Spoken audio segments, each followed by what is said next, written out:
Chapter 2. The next day, I was out digging again. This time I brought my dump truck along.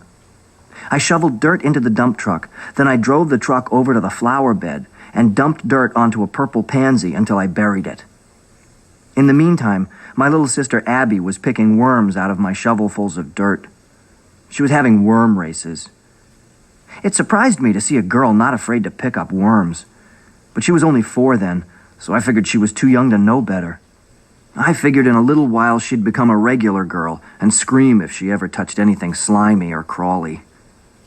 Anyway, as I was busy burying pansies, I kept looking down the street. Maybe it was more than looking. Maybe I was hoping to see the new kid, Penn Webb, hoping to do something else to him. But I wasn't seeing him, so after I buried the last pansy, I hopped onto my bicycle and headed down the sidewalk. I had no idea where he lived. I wasn't supposed to cross streets at that age, but I did.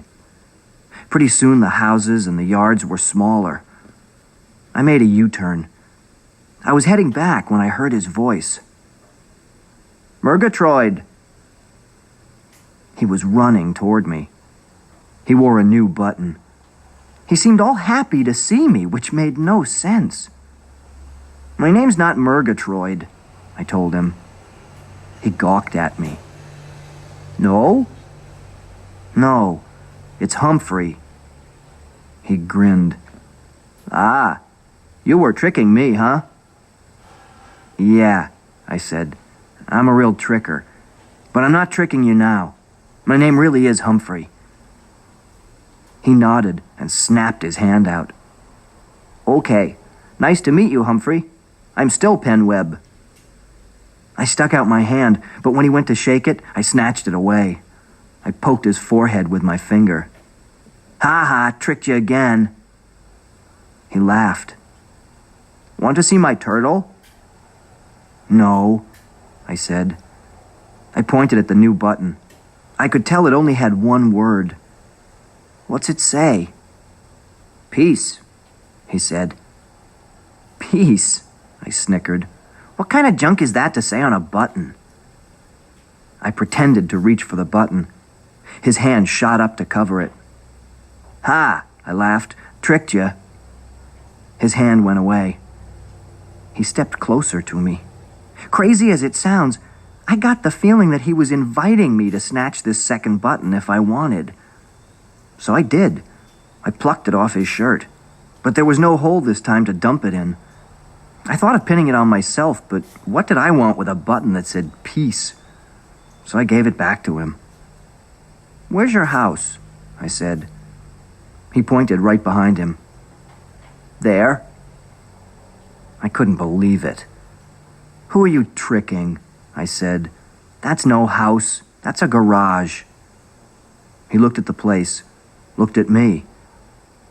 "No, I'm not tricking you. We live there. We moved in 2 days ago. Honest." I still couldn't believe it. It was no bigger than a garage.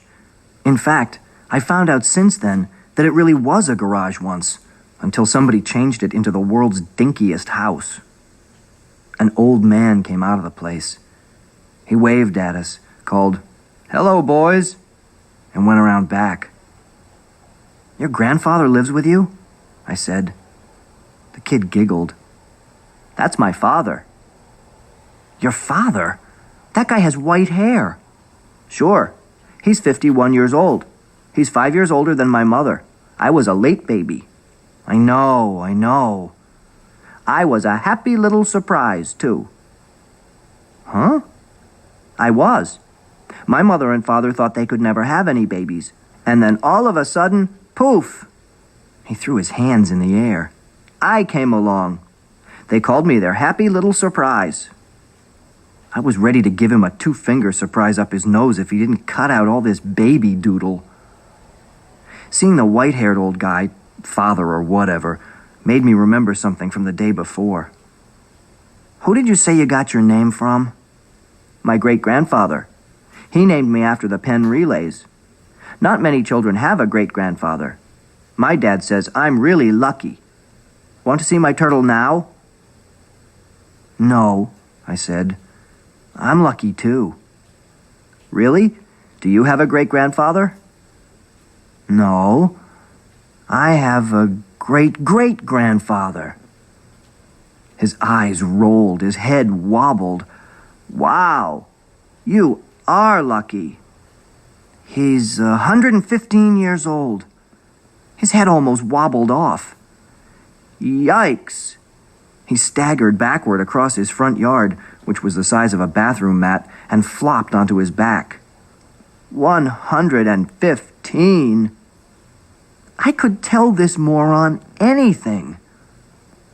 Okay, I said. I'll see the turtle now. He jumped up and ran into the house. He came back with a turtle. The shell was yellow and brown. It's a box turtle, he said. He turned it over. See? Here's his name. Thomas was carved into the bottom shell. Want to hold him? He handed me the turtle, and I took off on my bike. Hey! He yelled. I steered with one hand and pedaled like a demon up the sidewalk. Then I quick-stopped, put the turtle on its back in the middle of the sidewalk, and called, "Ha ha, tricked ya!" I took off. I stopped again as he was picking up the turtle. My name's not Humphrey either. I rode on. By the time I got home, a question was really bugging me. I felt silly asking my 4-year-old sister, but there was no one else around. She was collecting those bugs that roll themselves up into little gray balls. She had them all lined up. She was being real quiet so the bugs would think it was okay to open up. As soon as one of them did, she touched it with the tip of her finger, and it balled right up again and sent her into giggles. Do we have a great-grandfather? I said. She went, shh, and gave me a dirty look. She whispered, I don't know. Ask Mommy. Well, it turned out that we didn't have one, but I didn't learn it from my mother. I was staying out of her way for a while, because when she came outside that day, you could hear her all over town. Where are my pansies?